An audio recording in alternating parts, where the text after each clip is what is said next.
সবাইকে জয় যিশু, ঈশ্বরের গৌরবহোক, সালম। তো সর্বদাই আজকের প্রভুর বচনে আমি যাব পবিত্র বাক্যতে।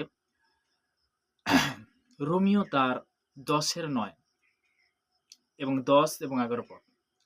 কারণ তুমি যদি মুখে যিশুকে প্রভু বলিয়া স্বীকার করো এবং হৃদয়ে বিশ্বাস করো যে ঈশ্বর তাহাকে মৃতগণের মধ্য হইতে উত্থাপন করেছেন, তবে পরিত্রাণ পাইবে। কারণ লোকে হৃদয়ে বিশ্বাস করে ধার্মিকতার জন্য এবং মুখে স্বীকার করে পরিত্রাণের জন্য। কেননা শাস্ত্র বলে, যে কেউ তাহার উপরে বিশ্বাস করে সে লজ্জিত হইবে না। হালেলুয়া। প্রভুর বাক্য বলছে, যে কেউ তাহার প্রতি বিশ্বাস করে সে কখনো লজ্জিত হইবে না। হালেলুয়া। প্রভুর বাক্য বলছে। তো তেমনি বলতে কি, যে আমি কেন আজকের এই বাক্যটা সুসমাচার করছি, কেননা খুবই জরুরি। কেননা যবে থেকে যে কোনো ব্যক্তি যিশুর নাম শোনাতে পরিত্রাণ, যিশুর নাম শোনাতে উদ্ধার। হালেলুয়া।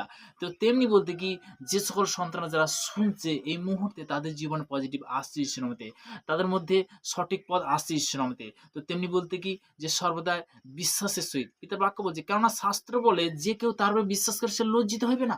অনেক নতুন বিশ্বাসী, অনেক পুরানো বিশ্বাসী, আমি সর্বদাই আজকে কেন শেয়ার করছি, কখনো হাত ছাড়বে না, কখনো ছুঁড়ে ফেলে দেবে না। তার একমাত্র পুত্রকে তুমি যখন গ্রহণ করছো, তুমি অবশ্যই তার প্রতিফল পাবে।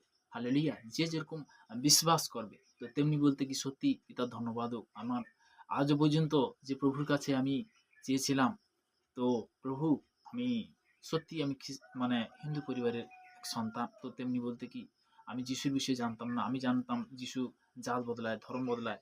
তো তেমনি বলতে কি, যে একটা জিনিস, আমি প্রভুর বাক্য যখন আমার জীবনে আসে, যখন আমি পীড়িত, যখন অসুস্থ হয়েছিলাম, তখন বলতে কি কেউ আমার পাশে ছিল না। তো তেমনি বলতে কি মাথার যন্ত্রণা, তো তেমনি বলতে কি গ্যাস্ট্রিক বিভিন্ন দিক দিয়ে আমার কিন্তু এইভাবে কিন্তু কি হয়েছিল, জীবনটা ছিল। আমি স্বপ্নে ভাবিনি যে আমি আজকের সুসমাচারে বা পিতার সাবাতে আসবো। পিতার ধন্যবাদ হোক যে পিতা আজকে সুযোগ করে দিয়েছি। পিতাকে অসংখ্য ধন্যবাদ করি। যে বিশ্বাস করবে, যে বিশ্বাসের সহিত বলতে পিতার বাক্য কি বলছে, কেননা শাস্ত্র বলে যে কেউ বিশ্বাস করে সে লজ্জিত হইবে না। পিতার বাক্য বলছে, আমি বলছি না, বিশ্বাসের সহিত। আজকে ক্যান্সার ভালো হচ্ছে, প্যারালাইসিস ভালো হচ্ছে, বাবা কথা বলছে, অন্ধ দেখছে, ল্যাংড়া চলছে। হালেলুয়া। তো তেমনি বহু গুপ্ত রোগ থেকে পরিত্রাণ পাচ্ছে, উদ্ধার পাচ্ছে, যে বিশ্বাস করবে। হালেলুয়া। তো তেমনি বলতে কি, পিতার ধন্যবাদ হোক। আমি লাস্ট প্রার্থনাতে যাব। সর্বশক্তিমান ঈশ্বর পিতা, তোমার মহানামে ধন্যবাদ করে পিতাকে আজকের পবিত্র বচন জন্য অসংখ্য ধন্যবাদ করে পিতাকে। যে সকল সন্তানরা শুনছে পিতাকে, তাদের জীবনে প্রভু তুমি সর্বদা পজিটিভের বাক্য তারা শুনছে পিতাকে, পজিটিভ তুমি নিয়ে আসো ঈশ্বর নামে, তার মধ্যে পরিবর্তন নিয়ে আসো ঈশ্বর নামে। এদিকে আমার ভারতবর্ষের জন্য প্রার্থনা করছি, এই ভূমির জন্য প্রার্থনা করছি পিতাকে, তুমি সুরক্ষিত রাখো প্রভু।